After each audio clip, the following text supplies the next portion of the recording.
Hello guys! Samahan niyo ako at kakain tayo ng feijoa. So this one nagmumukha siyang bayabas. Pero hindi talaga siya hindi to bayabas. Maybe bayabas siya ng New Zealand, you can say. Pero hindi siya lasang bayabas. Ito.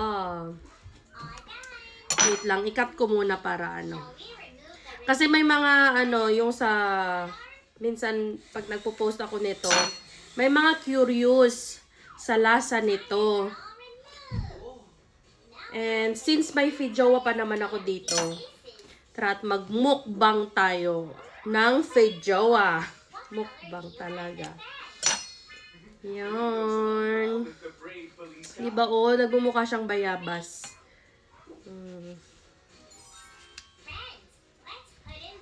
Yan, kain tayo ng feijoa. Parang medyo yung pagkawak ko ng kutsilyo. Parang medyo dangerous. Yan. Yan. So yung lasa nito is wait lang.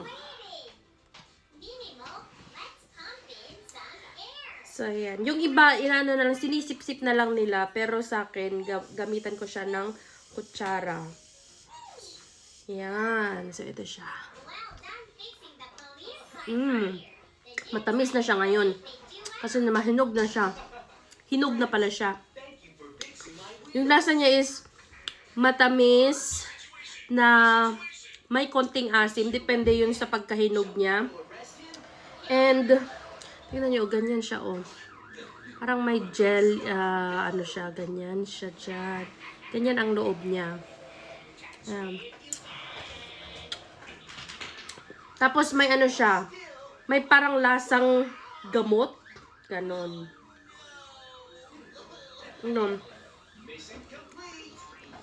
Medyo maasim yun. Medyo maasim pa yung iba. Pero sa una talaga ayaw ko tong feijoa. Then, later on, nagustuhan ko din siya. Hindi ko alam. Parang, sobrang yung lasa niya. Sobrang unique. Sobrang kakaiba yung lasa niya. Parang nalasahan ko, parang may gamot siya. Pero naman siya. Masarap naman siya. Ito nga lang is nakakatulong siya para sa akin sa pag-poop.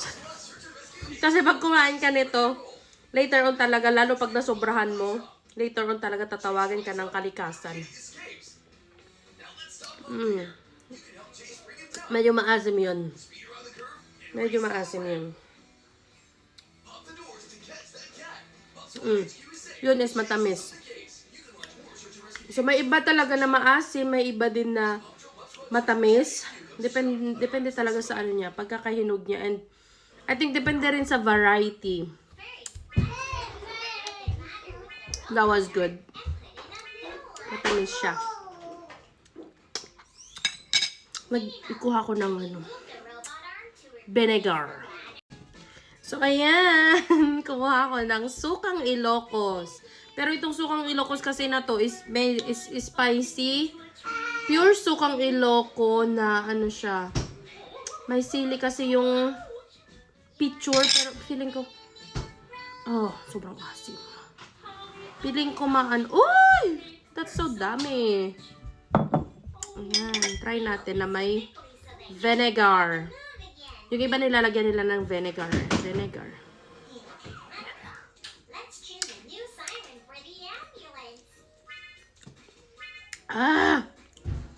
Maanghang! Maanghang pala yung yung vinegar namin na sukang Iloco. Ito naman is malt vinegar ng New Zealand. So, ayan na lang ang gagamitin ko. So, ayan. Lagyan natin yan ng vinegar. And this, let's eat! Thank you for the new siren.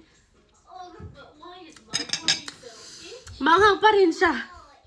Kasi, nalagyan pa na to ng ng sukang Iloco kanina. Pero ano, hindi ko siya bet na may vinegar. Mas bet ko yung ano niya talaga, yung natural flavor niya. So, ganito na lang. Hindi ko na lang siya lagyan ulit ng vinegar. Yeah, that's good. That's better.